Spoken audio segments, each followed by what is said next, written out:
So it's come out that the death toll in Puerto Rico is not like, what do they say, 46 or some ridiculously low number. I knew this.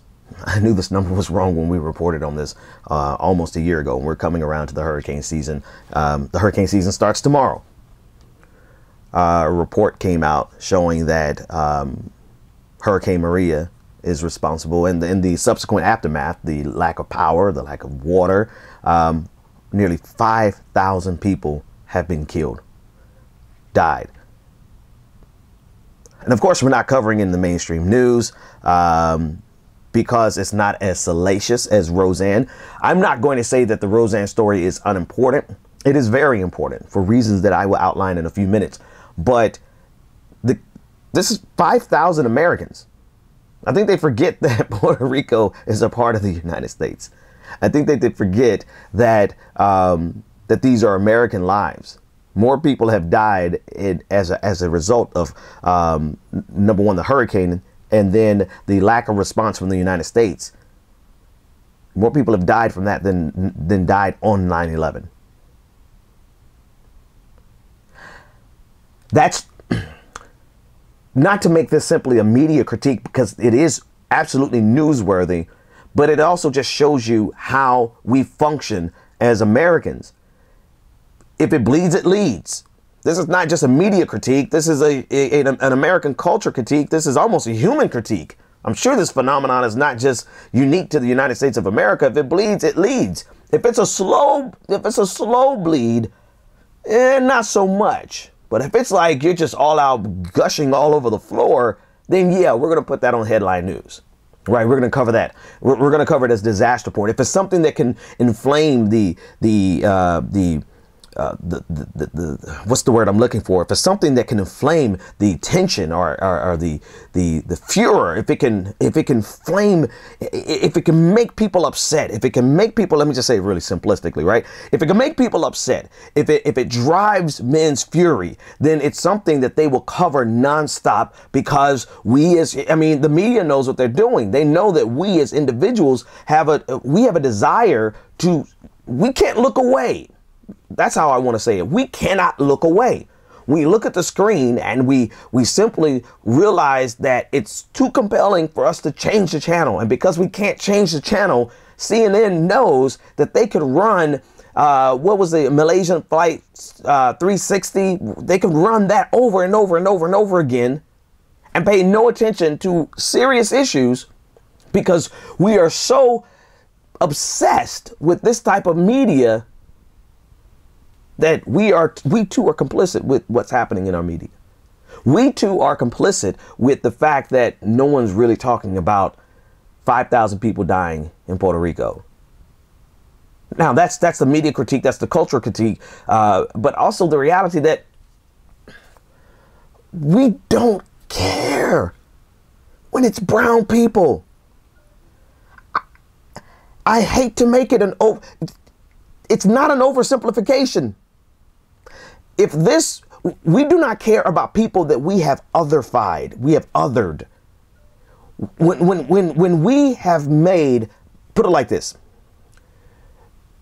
If this had happened in Mississippi, if this had happened in Kansas, if this had happened, then we most certainly would be covering it every single day, because we would have been able to identify with the pain of the people who are suffering. This is how you get children who are killed in Africa all of the time, like in the schools where massacres occur all the time, where victims of violence, of radical Islamic violence, right? Some of the largest groups who are victims of ISIS have been Muslim, but we have othered them. We have made them seem as though they are not as human as us. And anytime we can other someone, then we have an inability to have empathy. We lack empathy towards them. And because we don't feel that pain, we don't feel as though it's our neighbor. We don't feel as though it's our friend. We don't feel like as though they're even American in the case of Puerto Rico. Then we have less empathy for them. This is what's going on.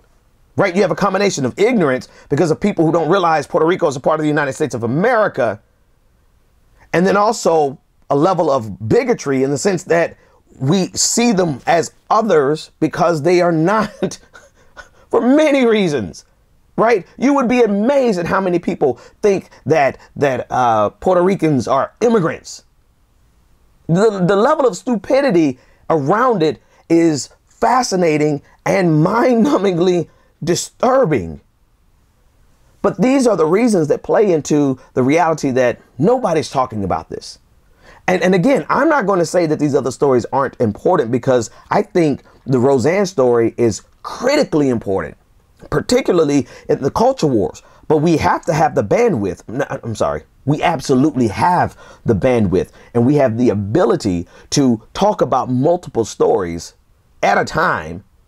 We have 24-hour, when we have 24-hour news networks, we have multiple 24-hour news networks. We have tons of bandwidth to be able to cover these stories. And yet, let me look at this report real quick. And yet, CNN spent 4 hours and 48 minutes on Roseanne and spent 12 minutes on Puerto Rico. MSNBC spent 3 hours and 38 minutes on Roseanne, 21 minutes on Puerto Rico. Longer than the other networks. Fox News, 1 hour, 2 hours rather, on Roseanne, and 48 seconds. 48 freaking seconds. Try not to cuss these days. On Puerto Rico.